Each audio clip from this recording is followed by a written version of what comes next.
ప్రకటన గ్రంథం మొదటి అధ్యాయము మొదటి 3 వచనాల్లో 2వ వచనం గురించి మనం గత వారం కొంత ధ్యానిస్తూ వచ్చాం. దానిలో ఈ ప్రత్యక్షత యోహానికి ఎప్పుడు కలిగింది అంటే 10వ వచనంలో మనం చూస్తూ వచ్చాం. ప్రభు దినమందు అనేది, ప్రభు దినమందు ఆయన ఆత్మవశుడై ఉన్నప్పుడు ఈ ప్రత్యక్షత ప్రభు యోహానికి ఇచ్చినట్లుగా మనం చూస్తాం. కాబట్టి ప్రభు దినము అనేటటువంటిది బైబిల్ గ్రంథం అంతటిలో కూడా ఈ ఒక్క పర్యాయమే వ్రాయబడినట్లుగా మనం చూస్తాం. ఈ ప్రభు దినం అనేటువంటిది ఆదివారం అనేది మనం చూస్తూ వచ్చాం. ఆ తర్వాత ఆదివారానికి ఉన్నటువంటి ప్రాముఖ్యతలు 7 ప్రాముఖ్యతల్ని మనం చూసాం. ఆదివారం అంటే వారములో మొదటి దినం అనేది, తర్వాత ఆదివారం అనేది ప్రభు లేచినటువంటి దినము అనేది, ఈ రీతిగా 7 ప్రాముఖ్యమైనటువంటి విషయాలు మనం చూస్తూ ఇట్టి ఆదివారాన్ని మనం ఏ రీతిగా గడుపుతూ ఉన్నాము, ఆదివారం దేవునికి ఇవ్వాల్సినటువంటి సమయం మనం దేవునికి ఇవ్వగలుగుతూ ఉన్నామా అనేటటువంటిది మనం చూస్తూ వచ్చాం. రెండవదిగా ఈ యొక్క యోహాను తాను చూసినంత మట్టుకు సాక్ష్యం ఇచ్చెను అనేది మనం చూస్తూ, ఏవి మన మీద సాక్షులుగా ఉండబోతూ ఉన్నాయి, లేదా ఏవి మన జీవితంలో మనం చేసేటటువంటి క్రియలన్నిటిని బట్టి సాక్షిగా దేవుని ఎదుట నిలబడబోతూ ఉన్నాయి అనేటటువంటివి మనం చూస్తూ వచ్చాం. వాటిలో మన పెదవులే మన మీద సాక్ష్యం పలకబోతూ ఉన్నాయి అనేది. తర్వాత మన శరీరం మనం ఎంతో జాగ్రత్తగా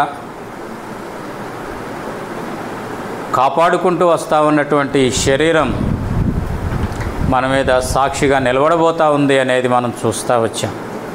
అంత మాత్రమే కాకుండా మన కాలు యొక్క ధూళి కూడా మన మీద సాక్ష్యం పలకబోతూ ఉంది అనేది మనం చూస్తూ వచ్చాం.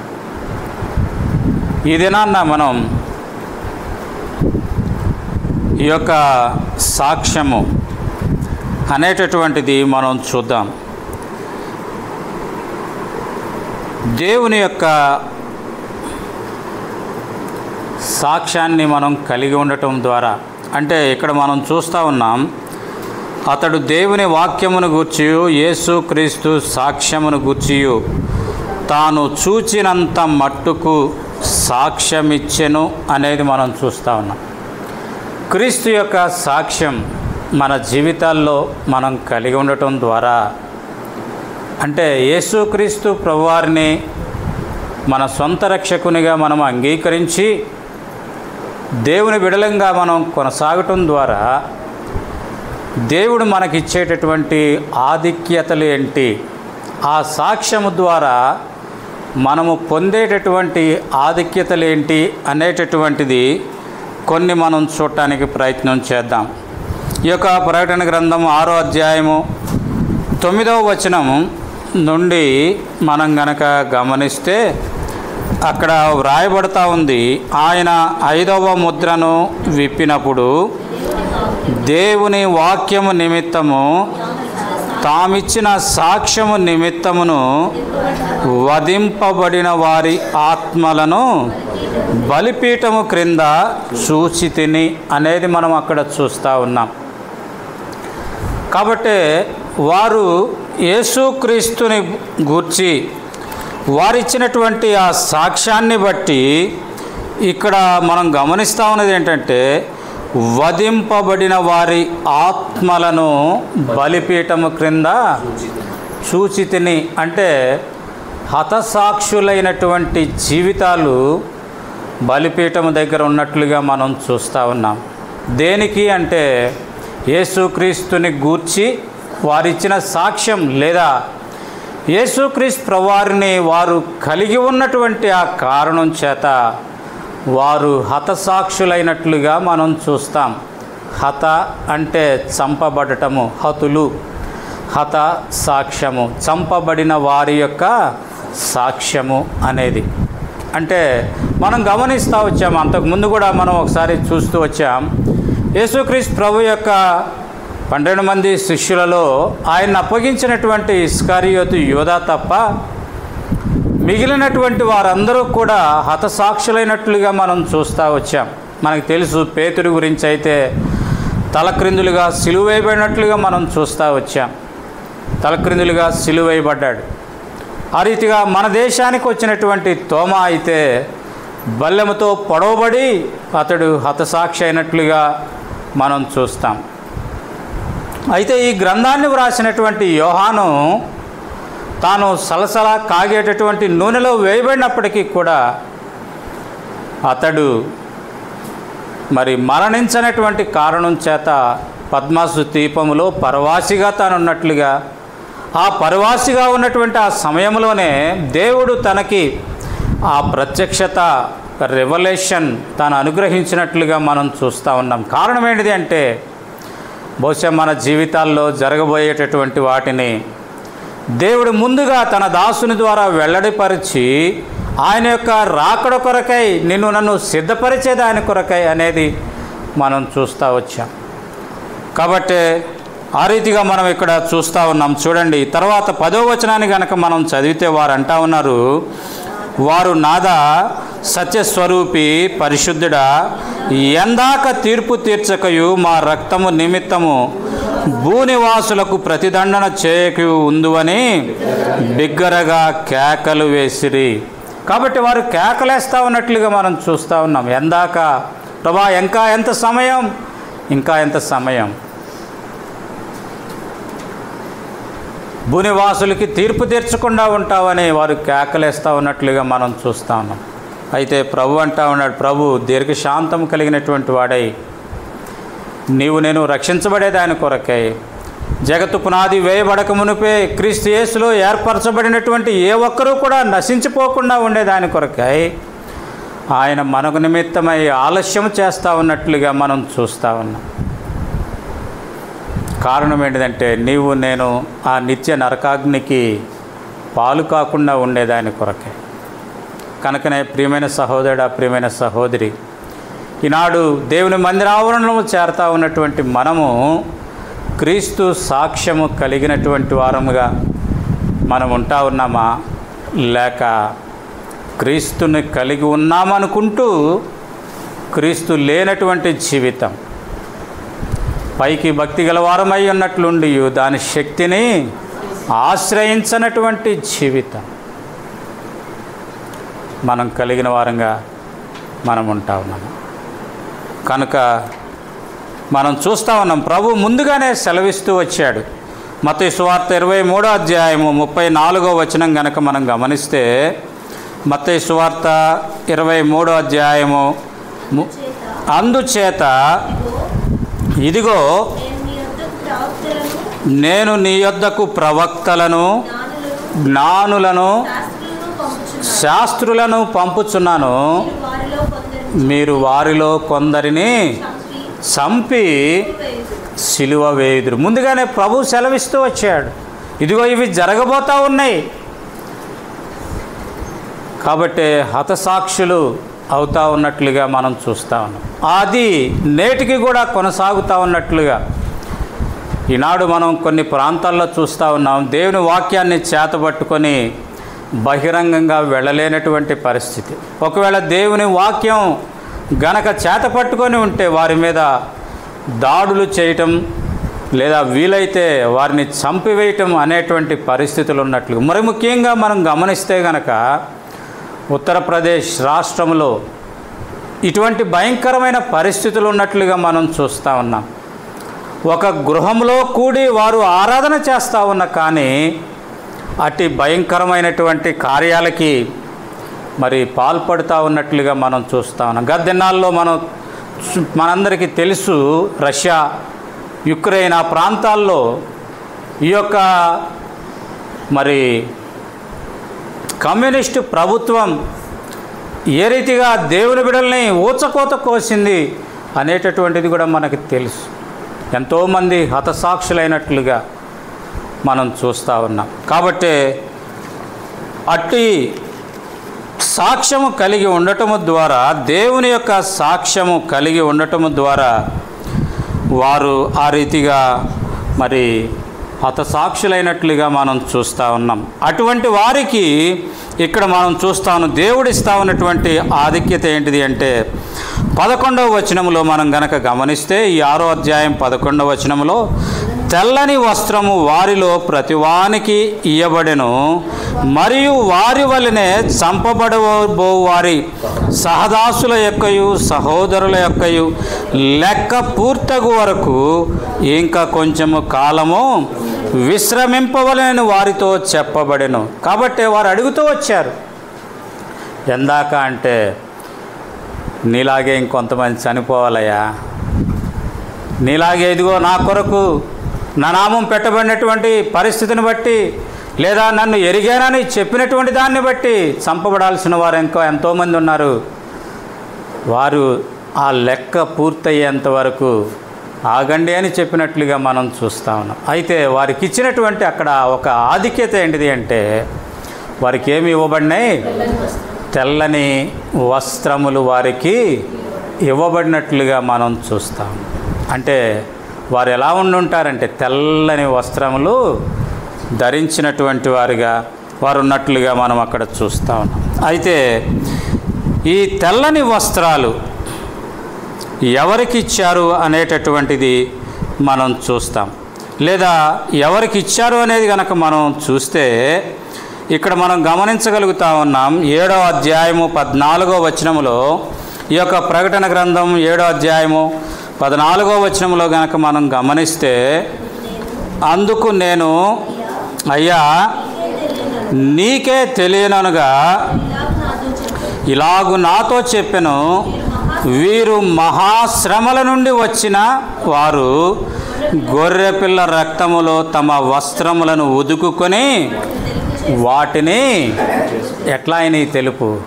తెల్లని వస్త్రాలు వారు ఎలా ధరించగలిగారు అంటే గొర్రెపిల్ల రక్తములో, అంటే వారు మహాశ్రమలలో నుండి, భయంకరమైన శ్రమలలో నుండి వారు వచ్చినటువంటి వారు గొర్రెపిల్ల యొక్క రక్తములో వారి యొక్క వస్త్రాలు ఉతుక్కొని వాటిని ఏం చేసుకున్నారు?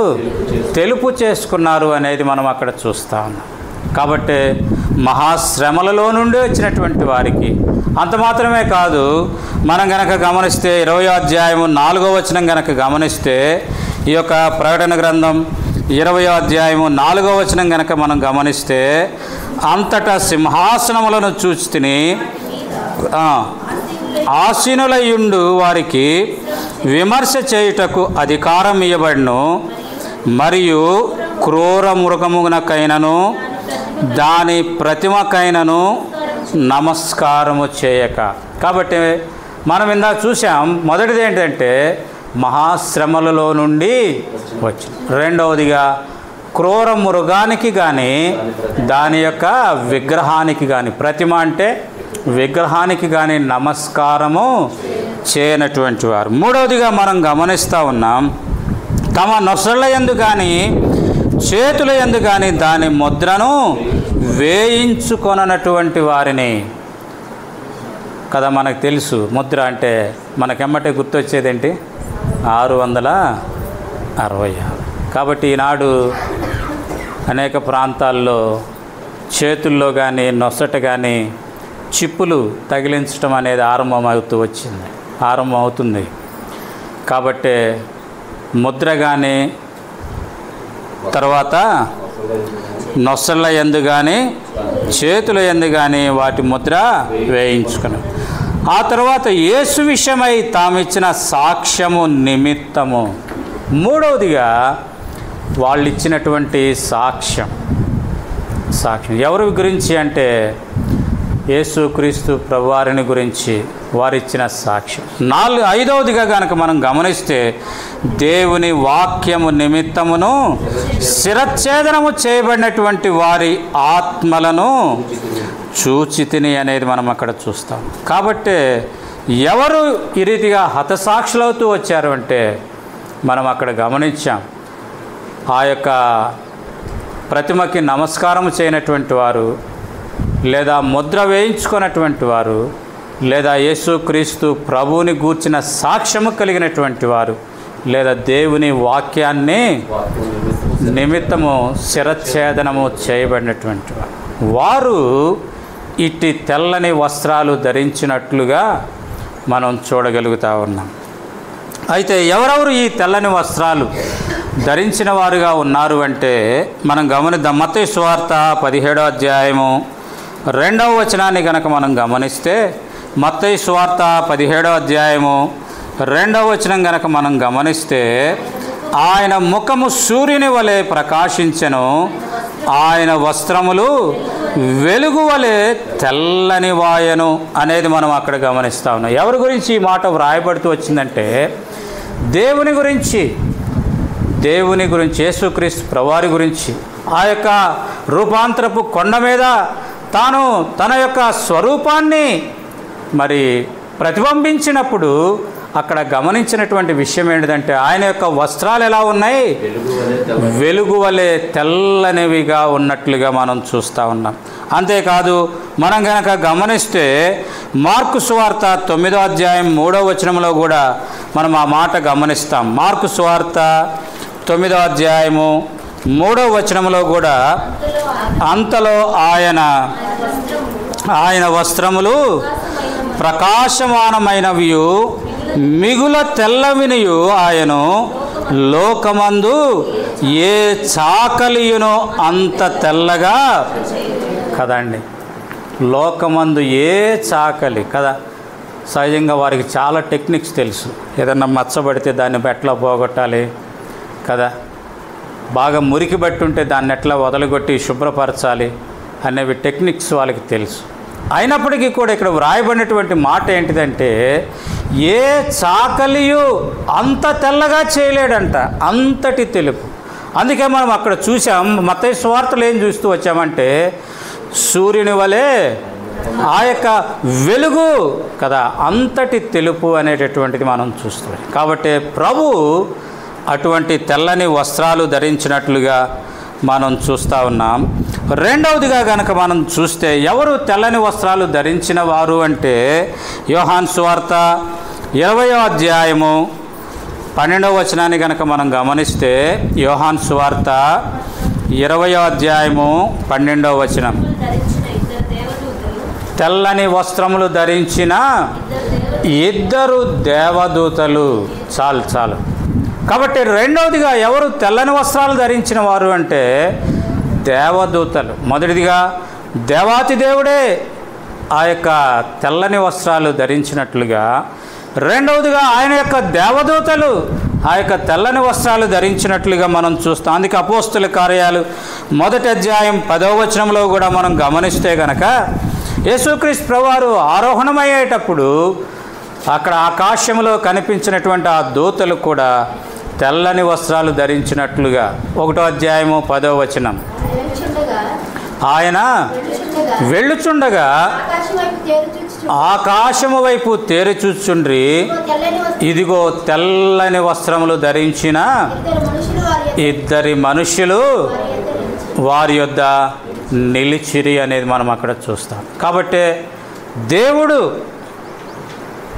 ఏ చాకలి కూడా అంత తెల్లగా చలువ చేయలేనటువంటి అంతటి తెల్లని వస్త్రాలు కలిగినటువంటి వస్త్రాలు ఆయన ధరించినట్లుగా, ఆయన దూతలు కూడా తెల్లని వస్త్రాలు ధరించినట్లుగా మనం చూస్తూ ఉన్నాం. మూడవదిగా కనుక మనం గమనిస్తే ఎవరు తెల్లని వస్త్రాలు ధరించింది అంటే ఈ యొక్క ప్రకటన గ్రంథం 4వ అధ్యాయం కనుక మనం గమనిస్తే, ప్రకటన గ్రంథము 4వ అధ్యాయము 4వ వచనాన్ని కనుక మనం గమనిస్తే, సింహాసనము చుట్టూ 24 సింహాసనములుండెను, ఈ సింహాసనముల యందు 24 పెద్దలు తెల్లని వస్త్రములు ధరించుకొని తమ తలల మీద సువర్ణ కిరీటములు పెట్టుకొనిన వారై కూర్చుండిరి.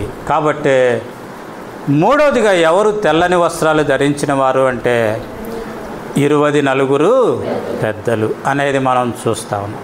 సహజంగా ఈ 24 పెద్దల గురించి భిన్నాభిప్రాయాలు ఉన్నాయి. అయితే దానిలో 12 మంది గోత్రకర్తల యొక్క ప్రధానులు, 12 మంది అపోస్తలులు అని కొంతమంది అంటారు. అయితే మనం ప్రభు దగ్గరికి వెళ్ళినప్పుడు కానీ ఆ 24 పెద్దలు ఎవరనేది తెలియదు. అయితే మెట్టుకు ఆ యొక్క ప్రభు దగ్గర సింహాసనం, ప్రభు యొక్క సింహాసనం దగ్గర కూర్చున్నటువంటి ఆ యొక్క 24 పెద్దలు కూడా తెల్లని వస్త్రాలు ధరించినట్లుగా మనం చూస్తూ ఉన్నాం. ఆ తరువాత 4వదిగా గనక మనం గమనిస్తే ప్రకటన గ్రంథం 3వ అధ్యాయము 5వ వచనం, జయించువాడు అలాగున తెల్లని వస్త్రములు ధరించుకొనును అనేది మనం చూస్తూ ఉన్నాం. తర్వాత మనం ఇందాక చదివినటువంటి రీతిగా 6వ అధ్యాయము 11వ వచనంలో కూడా మనం అది చూస్తాం. తర్వాత 7వ అధ్యాయము 9వ వచనం 13వ వచనంలో కూడా మనం ఆ మాట మనం చూడగలుగుతూ ఉన్నాం. కాబట్టి 4వదిగా ఎవరు అంటే జయించినటువంటి వారు లేదా దేవుని బిడ్డలు ప్రభు సన్నిధికి వెళ్ళినప్పుడు తెల్లని వస్త్రాలు కలిగిన వారుగా ఉండబోతూ ఉన్నారు అనేది మనం అక్కడ చూస్తూ ఉన్నాం. కాబట్టి దేవుడు తెల్లని వస్త్రాలు కలిగిన వాడు, దేవుని దూతలు తెల్లని వస్త్రాలు ధరించిన వారు, 24 పెద్దలు తెల్లని వస్త్రాలు కలిగినటువంటి వారు. ఆ తరువాత ప్రభువుని ఎదుర్కొని ఆ నిత్యరాజ్యంలో ప్రవేశించినటువంటి దేవుని బిడ్డలు తెల్లని వస్త్రాలు ధరించినటువంటి వారు అనేది మనం చూస్తాం. అందుకే ప్రసంగి గ్రంథంలో ఒక మాట చదువుతాం. 9వ అధ్యాయము 8వ వచనంలో, ప్రసంగి గ్రంథము 9వ అధ్యాయము 8వ వచనాన్ని గనక మనం గమనిస్తే అక్కడ ఒక మాట చదువుతాం. 9వ అధ్యాయము 8వ వచనం, ప్రసంగి, ఎల్లప్పుడూ తెల్లని వస్త్రములు ధరించుకొనుము, నీ తలకు నూనెను తక్కువ చేయకుమని ప్రసంగి జ్ఞాని అయినటువంటి సొలొమోను దేవుని ప్రజలకు ఇస్తూ ఉన్నటువంటి సూచన మనం అక్కడ గమనిస్తూ ఉన్నాం. కాబట్టి ఎల్లప్పుడూ తెల్లని వస్త్రం అంటే దాని అర్థం ఏంటిది అంటే, తెల్లని వస్త్రములు అంటే మనం ఏదో తెల్లని వస్త్రాలు ధరించగానే మనం పరలోకం వెళ్ళిపోతామని కాదు. తెల్లని వస్త్రాలు ఎలా వచ్చినాయి వారికి తెల్లని వస్త్రాలు అంటే మనం అక్కడ చదువుతూ వచ్చాం. వారు గొర్రెపిల్ల యొక్క రక్తములో తమ వస్త్రాలు ఉదుక్కున్నారు, తమ వస్త్రాలు ఉదుక్కున్నారు. ఎలాంటి వస్త్రాలు వారు కలిగి ఉన్నారు అంటే మురికి వస్త్రాలు, మలినమైనటువంటి వస్త్రాలు కలిగినటువంటి వారు ఆ యొక్క వస్త్రాలని గొర్రెపిల్ల కల్వరి శిలువలో తన రక్తమంతటిని కాచినటువంటి ఆ గొర్రెపిల్ల రక్తములో ఆ వస్త్రాలు కడుగుకున్నటువంటి వారు, ఆ వస్త్రాలు ఉదుకుకున్నటువంటి వారు తెల్లని వస్త్రాలు పొందినట్లుగా మనం అక్కడ చూస్తా ఉన్నాం. అయితే ప్రియమైన సహోదరుడా, ప్రియమైన సహోదరి, ప్రశ్న ఏంటి అంటే తెల్లని వస్త్రము కలిగి ఉన్నావా అంటే దాని అర్థం ఏంటిదంటే ఆయన యొక్క రక్తములో నీ ప్రతి పాపము కడుగబడి పాప క్షమాపణ, మారు మనసు అనుభవం అనేటటువంటిది నీవు కలిగి ఉన్నావా లేదా అనేది ప్రశ్న. ఒకవేళ నువ్వు ఇంకా అట్టి పాప క్షమాపణ, మారు మనసు అనుభవం కనుక నువ్వు కలిగి ఉండకపోతే నీ వస్త్రాలు ఇంకా మలిన వస్త్రాలుగా, నీ వస్త్రాలు ఇంకా పాపపు వస్త్రాలుగా, నీ వస్త్రాలు ఇంకా మరణపు వస్త్రాలుగా ఉన్నట్లుగా మనం అక్కడ చూస్తూ ఉన్నాం. కనుక ప్రియమైన సహోదరుడా, ప్రియమైన సహోదరి, సమయం ఉండగానే, సమయం మించిపోకముందే కాలము సమీపించినది అనేది మనం అక్కడ చదువుతూ ఉన్నాం. 3వ వచనంలో, ప్రకటన గ్రంథం 1వ అధ్యాయం 3వ వచనంలో మనం చదువుతూ ఉన్నాం. అక్కడ సమయము సమీపించినది గనుక అనేటటువంటి మాట మనం చదువుతూ ఉన్నాం. కాబట్టి సమయం సమీపిస్తూ ఉంది. ప్రభు రాకడకు సంబంధించినటువంటి ఆ గుర్తులన్నీ నెరవేర్చబడతా ఉన్నటువంటి ఈ దినాల్లో ప్రభు చెప్పినటువంటి గుర్తులు, రాజ్యం మీదకి రాజ్యము, జనం మీదకి జనము, ఆకలి, చావులు, కరువులు, ఇలాంటివన్నీ తెగుళ్ళు, ఇలాంటివన్నీ వస్తూ ఉన్నటువంటి, ఇలాంటివన్నీ ప్రత్యక్షంగా మనం చూస్తూ ఉన్నటువంటి ఈ దినాల్లో ప్రియమైన సహోదరుడా, ప్రియమైన సహోదరి, ఇంకా ఎంతకాలం దేవుణ్ణి ఎరగకుండా నీ జీవితాన్ని నష్టపరుచుకుంటావు? ఈ దినం మనది కావచ్చు, రేపు మనది కాకపోవచ్చు, మరుక్షణం మనది కాకపోవచ్చు.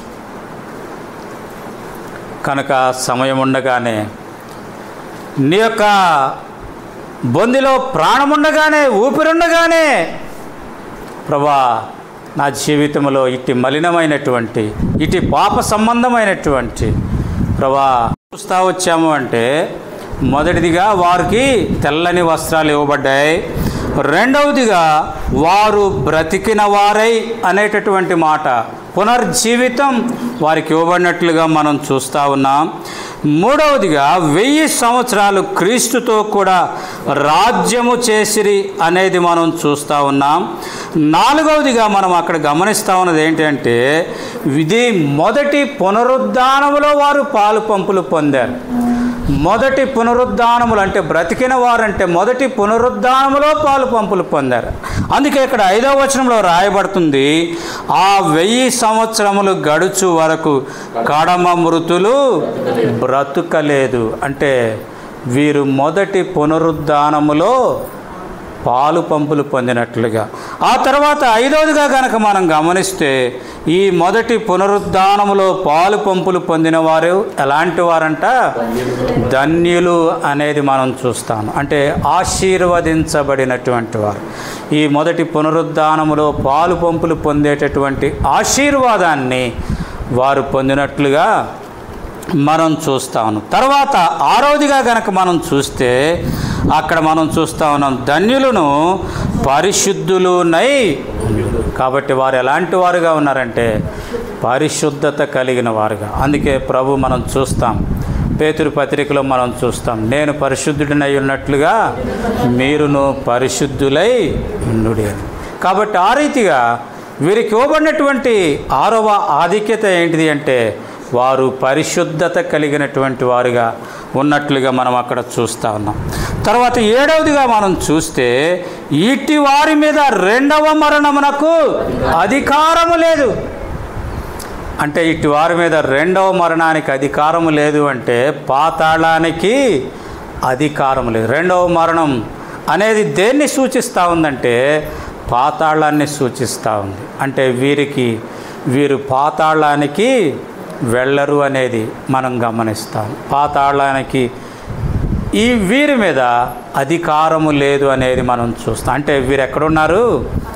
పరలోకములో నిత్యము దేవుని చూస్తూ, దేవుని స్తుతిస్తూ, సదాకాలము ఆయన్ని గణపరుస్తూ ఆ నిత్య రాజ్యంలో ఉండేటటువంటి ఆ గొప్ప ధన్యత వారు పొందినట్లుగా మనం అక్కడ చూడగలుగుతాం. 8వదిగా మనం చూస్తే, తర్వాత దేవునికిని క్రీస్తుకును యాజకులై క్రీస్తుతో కూడా 1000 సంవత్సరములు రాజ్యం వచ్చింది. కాబట్టి 8వదిగా మనం గమనిస్తూ ఉన్నది ఏంటంటే, వారు దేవుని యొక్క యాజకులుగా వారున్నట్లుగా మనం చూస్తాం. ఎంత గొప్ప ఆధిక్యత, ఎంత గొప్ప ధన్యత!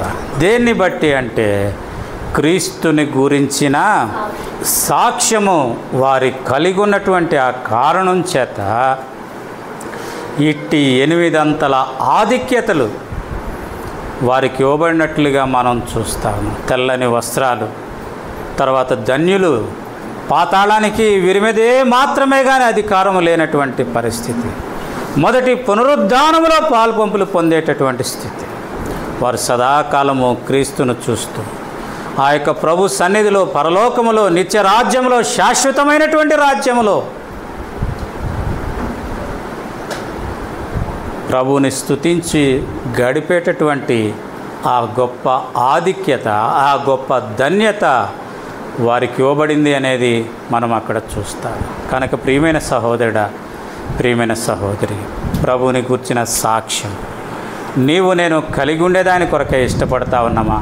ఇట్టి ఆధిక్యత, ఇట్టి ధన్యత మనం కలిగి ఉండేదాని కొరకై ప్రభు నిన్ను నన్ను ప్రేరేపిస్తూ ఉంటుండగా, ప్రభు నిన్ను నన్ను పిలుస్తూ ఉంటుండగా, ఒకవేళ నిర్లక్ష్యంగా, అలక్ష్యంగా ఉంటూ దేవుని సన్నిధికి దూరంగా, దేవుని సన్నిధిని నిర్లక్ష్యంగా ఉండేటటువంటి వారంగా, దేవుని సన్నిధికి వచ్చే విషయంలో నిర్లక్ష్య స్వభావం కలిగినటువంటి వారంగా మనం గత వారం చూస్తూ వచ్చాం. ఆదివారము మరియా ఎప్పుడు వెళ్ళిందండి?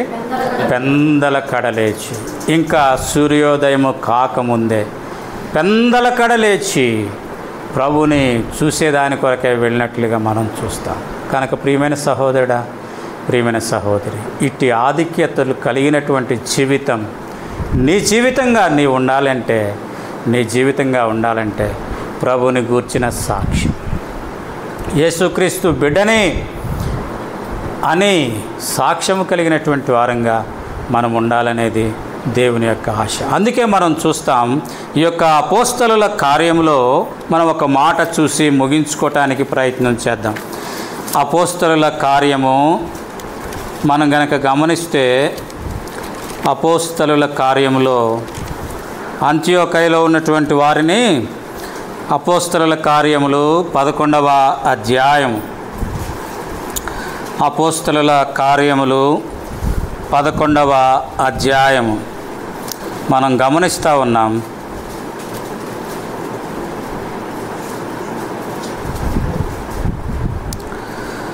21వ వచనం, ప్రభు హస్తము వారికి తోడయుండెను గనుక నమ్మిన వారు అనేకులు ప్రభు తట్టు తిరిగిరి. వారిని గూర్చిన సమాచారము యెరూషలేములోనున్న సంఘపు వారు విని బర్నబాను అంతియోకయకు పంపిరి. అతడు వచ్చి దేవుని కృపను చూచి సంతోషించి ప్రభువును స్థిర హృదయముతో హత్తుకొనవలనని అందరినీ హెచ్చరించెను అనేటటువంటిది మనం చూస్తా ఉన్నాం. అతడు పరిశుద్ధాత్మతోనూ విశ్వాసముతోనూ నిండుకొనిన సత్పురుషుడు, బహుజనులు ప్రభు పక్షమున చేరి. తర్వాత 26వ వచనం మనం గమనిస్తే గనక, వారు కలిసి 1 సంవత్సరమంతయు సంఘములో ఉండి బహుజనులకు వాక్యమును బోధించిరి. మొట్టమొదటి అంతియోకయలో శిష్యులు క్రైస్తవులు అనబడిరి అనేది మనం అక్కడ చూస్తా ఉన్నాం. వారు క్రైస్తవులు అనబడటానికి ఉన్నటువంటి ఇక్కడ ప్రాముఖ్యమైనటువంటి లక్షణాలు ఏంటిది అంటే 21వ వచనంలో మనం చూస్తూ వచ్చాం. ఏంటిదంటే, వారు నమ్మారు, తర్వాత ప్రభు తట్టు వారు తిరిగారు, తర్వాత మనం చూస్తా ఉన్న వారు స్థిర హృదయముతో ప్రభుని హత్తుకున్నారు, తర్వాత వారు ప్రభు పక్షాన చేరారు. అంతేకాకుండా దేవుని కృపను వారు కలిగి ఉన్నారు అనేది మనం చూస్తూ ఉన్నాం. ఆ కారణం చేత వారు దేవుని బిడ్డలుగా, అంటే క్రైస్తవులు అని మొట్టమొదటిసారిగా పిలువబడ్డారు. క్రైస్తవుడు అంటే క్రీస్తులు అనే అర్థం. అసలు అంటే క్రీస్తులు అనేది క్రైస్తవులుగా మార్చబడింది. అంటే వారి వేషము, వారి భాష, వారి నడవడిక, వారి ప్రవర్తన అంతా కూడా క్రీస్తుని పోలి ఉన్న కారణం చేత వారు క్రైస్తవులు అనబడినట్లుగా. అంటే దాని అర్థము, వారిని క్రైస్తవులు అన్నారంటే వారు ఎటువంటి సాక్ష్యము కలిగి ఉన్నారు అనేది మనం గమనించాలి. కనుకనే ప్రియమైన సహోదరుడా, ప్రియమైన సహోదరి, ప్రభు నా నుండి ఆశిస్తూ ఉన్నది ఏంటంటే, నేను క్రీస్తులుగా ఉండాలని, క్రీస్తుని గూర్చిన సాక్ష్యము మనం కలిగి ఉండాలని, క్రీస్తు మనకే మాదిరి అయితే ఇచ్చి వెళ్ళాడో అట్టి మాదిరి నేను కలిగి ఉండటం ద్వారా నేను కూడా క్రైస్తవులంగా, లేదా అట్టి క్రీస్తుని గూర్చిన సాక్ష్యము కలిగినటువంటి వారంగా, అట్టి గొప్పదైన 8 అంతల ఆధిక్యతలకు అర్హులైన వారంగా ఉండగలము అనేది దేవుని యొక్క ఆశ. కనుకనే ఈ సమయమందు అట్టి ఆధిక్యత మనం కలిగి ఉన్నామా లేదా అనేది పరీక్షించుకుంటూ, ఒకవేళ అలా కలిగి ఉండకపోతే దేని వలన మనము ఏది మనలో లోపించిందో దానిని గ్రహించి దాన్ని విడిచిపెట్టి దాన్ని ఒప్పుకోవటం ద్వారా, మన వస్త్రాలు ఆ యొక్క రక్తములో ఉదుకుకోవటం ద్వారా నేను కూడా అట్టి ఆధిక్యత కలిగిన వారంగా ఉండి యోగ్యమైన రీతిగా